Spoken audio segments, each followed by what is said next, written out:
நம்ம யாருக்கும் உதவி செய்யலைன்னா கூட உபத்திரவம் செய்ய போவே கூடாது இல்லையா? இந்த பாடி ஷேமிங் இல்லை ஒருத்தரை இன்சல்ட்டிங்காக பேசுறது, அது சிலருக்கு அப்படியே ஊறி போயிருக்குன்னு நினைக்கிறேன். ஒரு ஃபியூ இயர்ஸ்க்கு முன்னாடி என்கிட்ட ஒருத்தவங்க சொன்னாங்க, you look like a skeleton only அப்படின்னு. நம்மளே மாஞ்சு தேஞ்சு பல சர்ஜரிஸ் இதெல்லாம் முடிச்சு சரி 4 இடம் கூப்பிடுறாங்களே போவோம், போறது கூட எவ்வளோ பாடு தெரியுமா? புறப்பட்டு போவோம் அப்படின்னு போனா அங்க போய் இந்த மாதிரி யாராவது பேசும்போது அப்படியே பின்னாடி வந்துடுறது.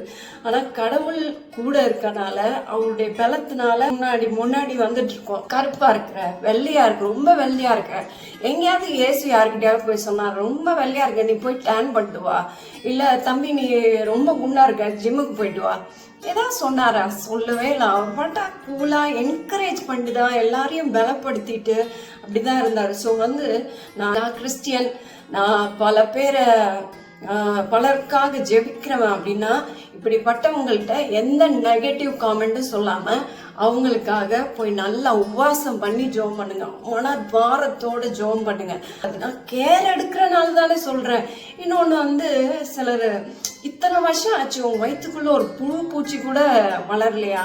இந்த மாதிரி எல்லாம் தயவு செஞ்சு பேசாதீங்க. எத்தனையோ பேர் பேசுறத நம்ம கேள்விப்படுறோம். வேண்டவே வேண்டாம்.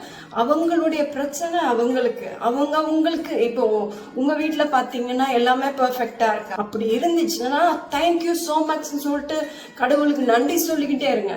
மற்றவங்களை போய் நோண்டுற வேலை தயவு செஞ்சு ஸ்டாப் பண்ணிருங்க. நல்லதுதான் செய்ய போறேன்னு சொல்லிட்டு இன்சல்ட் பண்ணாதீங்க. பாடி ஷேமிங்கா இருக்கட்டும், இல்ல ஒரு இன்சல்ட்டிங்கா பேசுறதா இருக்கட்டும், கருப்பா இருக்க, குண்டா இருக்க, ஒல்லியா இருக்க, உயரமா இருக்க, எப்படின்னா இருந்துட்டு போட்டுங்க. எல்லாரும் கடவுளுடைய சாயல் படிதான் படைக்கப்பட்டிருக்காங்க. ஆண்டவர் இருதயத்தை மட்டும்தான் பாக்குறாரு. எங்க சர்ச்ல சின்ன வயசுல ஒரு தம்பி வருவாப்புல.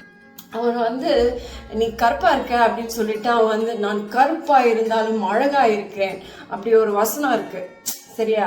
ஸோ நம்ம என்ன பண்ணணும், இந்த இன்சல்ட்டிங்கான வார்த்தை கேட்குறவங்க ரொம்ப இன்சல்ட் ஆயிடாதீங்க. அதெல்லாம் உங்களை ஒன்றும் பண்ணாது, சரியா?